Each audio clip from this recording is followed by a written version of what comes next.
نحمدہ و نصلی علی رسولہ الکریم اعوذ باللہ من الشیطان الرجیم بسم اللہ الرحمن الرحیم۔ عبادت چینل کی جانب سے میں پروفیسر ڈاکٹر عبدالغفار۔ اب ہم پارہ اول کے ربع دوم کا ترجمہ جو ہے وہ آپ کی خدمت میں پیش کرتے ہیں۔ اے یعقوب کی اولاد، میرے وہ احسان یاد کرو جو میں نے تم پر کیے تھے، اور یہ کہ میں نے تم کو جہان کے لوگوں پر فضیلت بخشی تھی۔ اور اس دن سے ڈرو جب کوئی کسی کے کچھ بھی کام نہ آئے، اور نہ کسی کی سفارش منظور کی جائے، اور نہ کسی سے کسی طرح کا بدلہ قبول کیا جائے، اور نہ لوگ کسی اور طرح مدد حاصل کر سکیں۔ اور ہمارے ان احسانات کو یاد کرو جب ہم نے تم کو قوم فرعون سے نجات بخشی۔ وہ لوگ تم کو بڑا دکھ دیتے تھے، تمہارے بیٹوں کو تو قتل کر ڈالتے تھے اور بیٹیوں کو زندہ رہنے دیتے تھے، اور اس میں تمہارے پروردگار کی طرف سے بڑی سخت آزمائش تھی۔ اور جب ہم نے تمہارے لیے سمندر کو پھاڑ دیا، پھر تم کو تو نجات دی اور فرعون کی قوم کو غرق کر دیا، اور تم دیکھ رہے تھے۔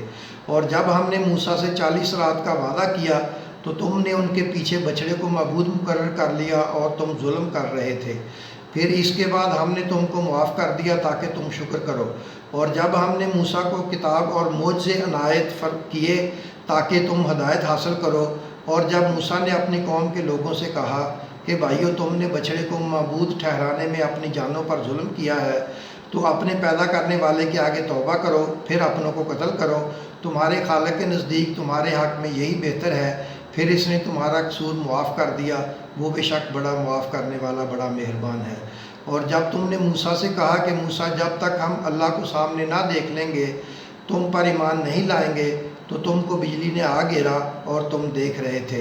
پھر موت آ جانے کے بعد ہم نے تم کو عصر نو زندہ کر دیا تاکہ احسان مانو، اور ہم نے بادل کا تم پر سایہ کیے رکھا، اور تمہارے لیے من و سلوہ اتارتے رہے کہ جو پاکیزہ چیزیں ہم نے تم کو عطا فرمائی ہیں ان کو کھاؤ پیو، مگر تمہارے بزرگوں نے ان نعمتوں کی کچھ قدر نہ جانی، اور وہ ہمارا کچھ نہیں بگاڑتے تھے بلکہ اپنا ہی نقصان کرتے تھے۔ اور جب ہم نے ان سے کہا کہ اس گاؤں میں داخل ہو جاؤ، اور اس میں جہاں سے چاہو خوب کھاؤ پیو، اور دیکھنا دروازے میں داخل ہونا سجدہ کرتے ہوئے، اور حطتن کہنا ہم تمہارے گناہ معاف کر دیں گے اور نیکی کرنے والوں کو اور زیادہ دیں گے۔ تو جو ظالم تھے انہوں نے اس لفظ کو جس کا ان کو حکم دیا تھا بدل کر اس کی جگہ اور لفظ کہنا شروع کیا۔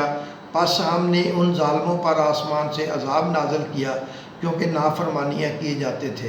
اور جب موسیٰ نے اپنی قوم کے لیے ہم سے پانی مانگا تو ہم نے کہا کہ اپنی لاٹھی پتھر پر مارو۔ انہوں نے لاٹھی ماری تو اس میں سے 12 چشمے پھوٹ نکلے، اور تمام لوگوں نے اپنا اپنا گھاٹ معلوم کر کے پانی پی لیا۔ ہم نے حکم دیا کہ اللہ کی عطا فرمائی ہوئی روزی کھاؤ اور پیو، اور زمین میں فساد نہ کرتے پھرنا۔ اور جب تم نے کہا کہ موسیٰ، ہم سے ایک ہی کھانے پر صبر نہیں ہو سکتا، تو اپنے پروردگار سے دعا کیجئے کہ ترکاری اور ککڑی اور گیہوں اور مسور اور پیاز وغیرہ جو نباتات زمین سے اگتی ہیں ہمارے لیے پیدا کرے۔ انہوں نے کہا کہ عمدہ چیزیں چھوڑ کر ان کے بدلے ناقص چیزیں کیوں چاہتے ہو؟ اگر یہی چیزیں مطلوب ہیں تو کسی شہر میں جاؤ اترو، وہاں جو مانگتے ہو مل جائے گا۔ اور آخرکار ذلت و رسوائی اور محتاجی اور بے نوائی ان سے چمٹا دی گئی، اور وہ اللہ کے غضب میں گرفتار ہو گئے۔ یہ اس لیے کہ وہ اللہ کی آیتوں سے انکار کرتے تھے اور اس کے نبیوں کو ناحق قتل کر دیتے تھے، یعنی اس کے لیے نافرمانی کیے جاتے اور حد سے بڑھے جاتے تھے۔ جو لوگ مسلمان ہیں یا یہودی یا عیسائی یا ستارہ پرست، یعنی کوئی شخص کسی قوم مذہب کا ہو، جو اللہ اور روز قیامت پر ایمان لائے گا اور عمل نیک کرے گا، تو ایسے لوگوں کو ان کے اعمال کا صلہ اللہ کے ہاں ملے گا، اور قیامت کے دن ان کو نہ کسی طرح کا خوف ہوگا اور نہ وہ غمناک ہوں گے۔ اور جب ہم نے تم سے عہد لیا اور کوہ طور کو تم پر اٹھا کھڑا کیا، اور حکم دیا کہ جو کتاب ہم نے تم کو دی ہے اس کو زور سے پکڑے رہو، اور جو اس میں لکھا ہے اسے یاد رکھو تاکہ عذاب سے محفوظ رہو۔ پھر تم اس کے بعد عہد سے پھر گئے، سو اگر تم پر اللہ کا فضل اور اس کی مہربانی نہ ہوتی تو تم خسارے میں پڑ گئے ہوتے۔ اور تم ان لوگوں کو خوب جانتے ہو جو تم میں سے ہفتے کے دن مچھلی کا شکار کرنے میں حد سے تجاوز کر گئے تھے، تو ہم نے ان سے کہا کہ ذلیل و خوار بندر ہو جاؤ۔ اور اس قصے کو اس وقت کے لوگوں کے لیے جو ان کے بعد آنے والے تھے عبرت اور پرہیزگاروں کے لیے نصیحت بنا دیا۔ اور جب موسیٰ نے اپنی قوم کے لوگوں سے کہا کہ اللہ تم کو حکم دیتا ہے کہ ایک بیل ذبح کرو، وہ بولے کیا تم ہم سے ہنسی کرتے ہو؟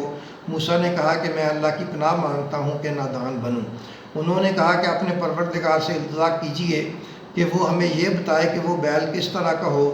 موسیٰ نے کہا پروردگار فرماتا ہے کہ وہ بیل نہ تو بوڑھا ہو اور نہ بچڑا بلکہ ان کے درمیان یعنی جوان ہو، سو جیسا تم کو حکم دیا گیا ہے ویسا کرو۔ انہوں نے کہا اپنے پروردگار سے درخواست کیجئے کہ ہم کو یہ بھی بتا دے کہ اس کا رنگ کیسا ہو۔ موسیٰ نے کہا پروردگار فرماتا ہے کہ اس کا رنگ گہرا زرد ہو کہ دیکھنے والوں کے دل کو خوش کر دیتا ہو۔ انہوں نے کہا آپ کے پروردگار سے پھر درخواست کیجئے کہ ہم کو بتا دے کہ وہ اور کس کس طرح کا ہو، کیونکہ بہت سے بیل ہمیں ایک دوسرے کے مشابہ معلوم ہوتے ہیں اور اللہ نے چاہا تو ہمیں ٹھیک بات معلوم ہو جائے گی۔ موسیٰ نے کہا کہ اللہ فرماتا ہے کہ وہ بیل کام میں لگا ہوا نہ ہو، نہ تو زمین جوتتا ہو اور نہ کھیتی کو پانی دیتا ہو، بے عیب ہو، اس میں کسی طرح کا داغ نہ ہو۔ کہنے لگے اب تم نے سب باتیں درست بتا دیں۔